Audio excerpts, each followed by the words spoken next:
Focus किस पे करेंगे कि accept and taken the action to reduce the risk, मतलब उसका प्रोटोटाइप बनाएंगे, अलग अलग वेज हम लोग यूज़ करेंगे जिससे हम लोग का रिस्क जो है वो कम हो जाए।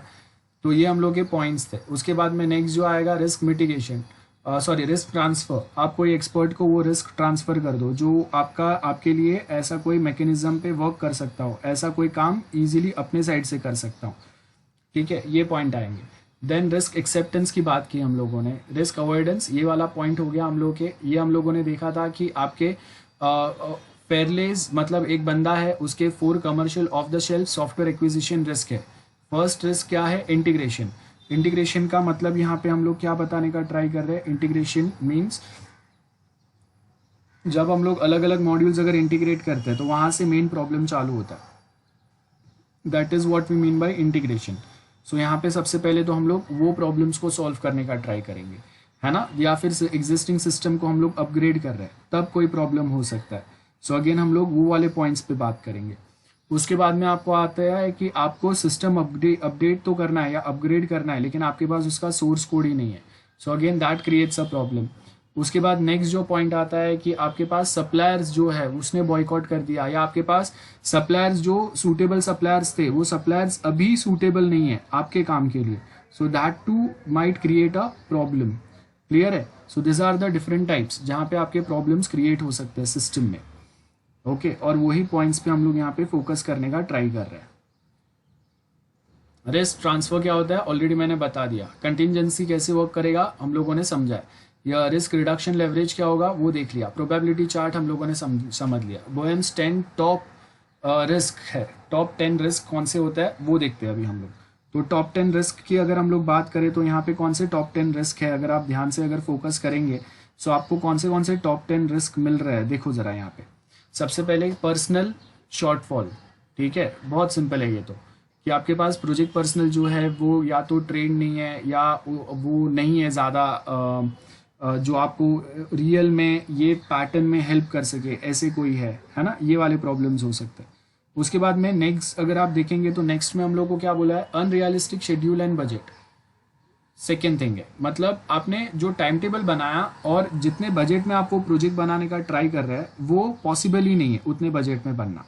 सेकेंड तो ये इंपॉर्टेंट चीज़ है, बिकॉज आप बहुत बड़ा बनाने का सोच रहे हैं चीज़ों को, लेकिन वो उतना बड़ा बनाना पॉसिबल नहीं है जितना बजट आपके पास है उसके हिसाब से। या फिर developing a wrong functions, again this might create a problem, कि आपके सर्वे के हिसाब से आपने जो यूजर्स से फीडबैक लिया है या आपने जो प्रोटोटाइप बनाया था उससे आप जो डेवलप कर रहे हैं वो मैच नहीं कर रहा है। Again that too creates a problem, कि आपका एक्चुअल प्रोटोटाइप या यूजर से जो आपको रिक्वायरमेंट्स मिले थे वो आपके रियल डेवलपमेंट से मैच नहीं कर रहा है। या फिर developing a wrong user interface, ये हम लोगों ने सब समझा था। ओके अब यहाँ पे अगर आप देखेंगे कि continuing stream requirement for changes, shortfall in externally furnished components, externally कोई परफॉर्म टास्क आप करके ले रहे हो उसमें वापस आपको प्रॉब्लम्स आ रहे हैं। तो ये बहुत सारे ऐसे प्रॉब्लम्स हो सकते हैं, ठीक है। रियल टाइम परफॉर्मेंस शॉर्टफॉल हो सकता है, मतलब जैसे अगर मैं एटीएम मशीन यूज कर रहा हूँ तो एटीएम मशीन में रियल टाइम में शॉर्टफॉल होगा। शॉर्टफॉल का मतलब है कि जो एग्जैक्ट रिजल्ट उसको देना चाहिए जब हम लोग उसको यूज कर रहे हैं वो टाइम पे वो रिजल्ट वो नहीं दे पा रहा, ठीक है। सो ये प्रॉब्लम हो सकता है उसका। देन नेक्स्ट अगर हम लोग बात करें तो यहाँ पे आपको कंप्यूटर साइंस कैपेबिलिटीज जो है वो आपके पास ट्रेनिंग में नहीं है लोगों के पास, so that might create a problem. Then यहाँ पे आपको नेक्स्ट अगर आप देखेंगे सो यहाँ पे हम लोगों को सर्टन पॉइंट्स कौन से बता रहे कि अगर हम लोग पर्ट चार्ट अगर यूज करेंगे तो वहाँ पे आपको क्या बोला है कि हम लोग इफेक्ट्स ऑफ अनसर्टेनिटी बताने के लिए, इवेल्युएट करने के लिए, चेक करने के लिए हम लोग पर्ट चार्ट यूज कर सकते हैं। और वो पर्ट चार्ट बिहेव कैसे करेगा वो देखो यहाँ पे, तो उसका बिहेवियर कैसे डिफाइन होगा अगर वो देखेंगे आपने। मोस्ट लाइकली टाइम ऑप्टिमिस्टिक है, पेसिमिस्टिक है हम लोग, बराबर है। तो मोस्ट लाइकली टाइम मतलब we would expect the task to be take normally, है ना। ऑप्टिमिस्टिक का मतलब क्या है? Shortest time that could be realistic, realistically be expected. Optimistic हाँ मतलब हो सकता है अगर ये टाइप के अगर हम लोग अगर अपॉइंट कर रहे हैं तो चांसेस है कि हाँ ये काम इतने टाइम में हो सकता है, ऐसे हम लोग समझ रहे हैं।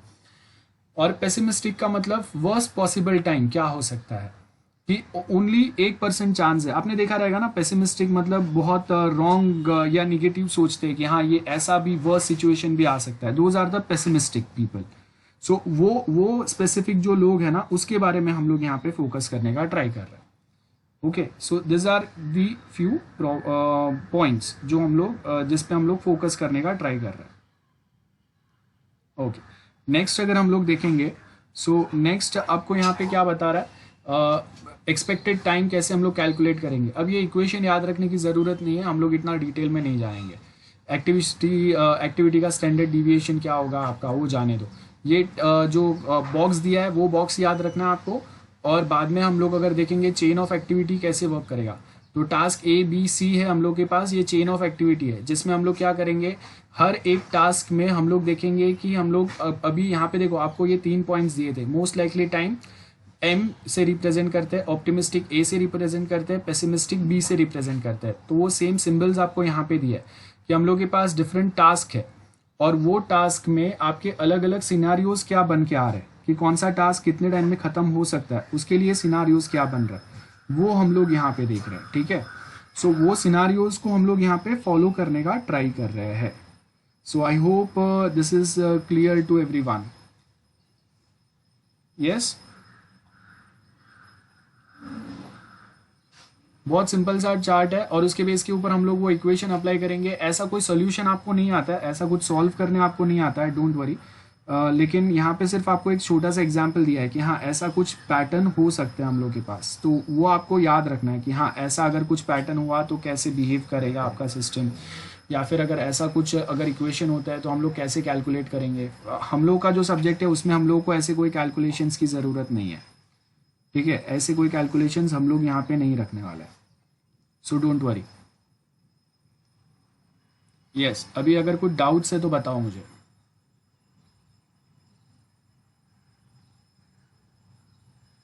बोलो, एनीवन, एनी डाउट्स?